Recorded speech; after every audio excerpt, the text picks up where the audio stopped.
वज़ीर-ए-आज़म नरेंद्र मोदी ने कहा है कि दुनिया ने इस बहादुरी को बहुत करीब से देखा है जिसके साथ हिंदुस्तानियों को कोविड इन्फेक्शन की सूरत में 100 साल के सबसे बड़े अलमिए का सामना करना पड़ा।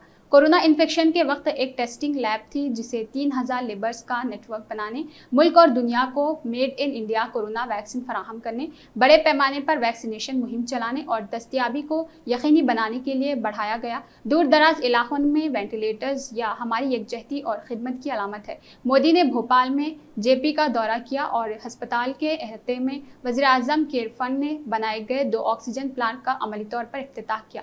मोदी ने 35 MS ऋषिकेश से 35 रियासतों और मरकज के ज़ेरे इंतजाम इलाकों में कायम 35 PSA ऑक्सीजन प्लांट्स को अमली तौर पर कौम के लिए वक्फ किया। वज़ीर आला शिवराज सिंह चौहान ने बीजेपी अस्पताल के अहाते में निस्ब दोनों ऑक्सीजन प्लांट्स का इफ्तिताह बटन दबाने से किया गया। मोदी ने कहा कि मुल्क के ज़्यादा आबादी और जोग्राफियाई तनु कोरोना इन्फेक्शन से निपटने में एक बड़ा चैलेंज था। हिंदुस्तान के लोगों ने मिलकर इस चैलेंज का सामना किया है और सलाहियतों को तैयार किया। मुल्क में कोरोना की मुंतकिली से पहले 900 मैट्रिक टन माया ऑक्सीजन पैदा की गई थी, जो कि मांग बढ़ने पर जिसे 10 गुना बढ़ाने की काबिल है। ये दुनिया के लिए नाकाबिल तसव्वुर है। मोदी ने कहा कि ऑक्सीजन की नकल व हमल भी मुश्किल थी। ऑक्सीजन मशरक़ी हिंदुस्तान में पैदा की जाती, जबकि शुमाली हिंद और मुल्क के मगरबी हिस्सों में ऑक्सीजन की तलब निस्बतन ज़्यादा थी। इस सूरत में हाल ही में ऑक्सीजन एक्सप्रेस ट्रेनों को चलाने और एयरफोर्स के तैयारों से खाली टैंकरों को जल्द से जल्द ऑक्सीजन की पैदावार के मराकज़ तक पहुँचाकर ऑक्सीजन की फराहमी को यकीनी बनाया गया।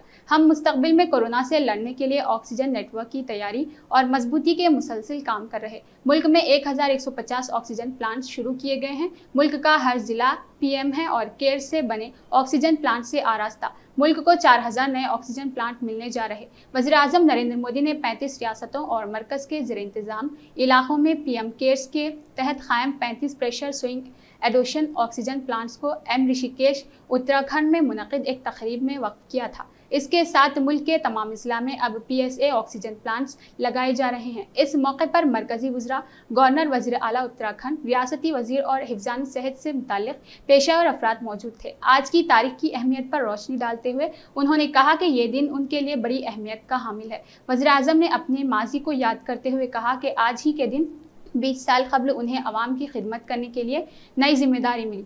उन्होंने मजीद कहा कि अवाम की खिदमत, लोगों के दरमियान रहने का उनका सफ़र कई दहाइयों से जारी है, लेकिन आज से 20 साल कबल उन्हें गुजरात के वज़ीर आला की हैसियत से नई जिम्मेदारी मिली थी। उन्होंने ये भी याद दहानी कराई है कि इस सफ़र का आगाज़ उत्तराखंड रियासत की तश्कील के साथ ही हुआ, क्योंकि उन्होंने चंद माह कबल गुजरात के वज़ीर आला का ओहदा संभाला। वज़ीर-ए-आज़म ने कहा, उन्होंने कभी सोचा भी नहीं था कि वो अवाम के आशीर्वाद से वज़ीर-ए-आज़म के ओहदे तक पहुँचेंगे। वज़ीर-ए-आज़म ने मुल्क और उत्तराखंड के अवाम का शुक्रिया अदा किया जब वो हुकूमत के सरबराह के तौर पर इस मुसलसिल और अहम सफ़र के 21वें साल में दाखिल हो रहे थे।